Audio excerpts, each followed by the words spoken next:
বীজের সময় আলু কোনটা লেগেছিল? আলু কি বীজের সময় দাম বেশি, এখন আলু উঠে যাচ্ছে, এখন তো দাম কম। এই দাম হলে কৃষক বাঁচবে? কৃষকের তো টাকা বহু টাকা খরচ। ৩৫,০০০ খরচ করে ৩৫,০০০ বিঘা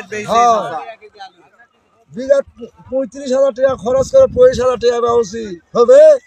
তাহলে এটা করলে কৃষক আবার সারের দাম বেশি, আমরা মরি। সারের দাম বেশি, হালের দাম বেশি, তেলের দাম বেশি, সব দাম বেশি, খালি আলুর দাম কমে আমাকে লস। ১১০ টাকা কেজি কিনেছি, আর সেই আলু ব্যবসি মাত্র 10 টাকা কেজি। কৃষক কেমন আসবে? বীজের সময় আলু তো কম দামে দেয়নি। বীজের সময় আলু কোনটা লেগেছিল? আলু আমরা ১১০ টাকা কেজি কিনেছি, এখন আলু আমাদের বিক্রি হচ্ছে আপনার হলে 10 টাকা কেজি খালি। আমরা কৃষক তাহলে বাঁচবো কীভাবে কন? আবার হলে সারের দাম, সারলি বাজারে সার দেয় না, আজ নাই কাল, এরকম করতে করতে সারের দাম বেশি নিচ্ছে আমাদের থেকে।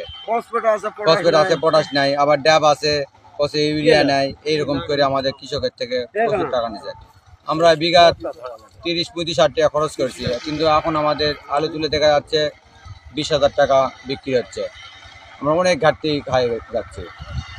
আলু এরকম লাগে আমাদের কৃষকেরা তো লসের মধ্যে পড়ে যাচ্ছে, কিন্তু সরকার বাংলাদেশে দেখা সব জায়গায় ভ্যাট বেড়ে দিচ্ছে, মোবাইলে তোমার হলে আর দোকানপাটের সব দিক দিয়ে দিচ্ছে, কিন্তু কৃষক ক্ষতিগ্রস্তের মধ্যে পড়ে যাচ্ছে।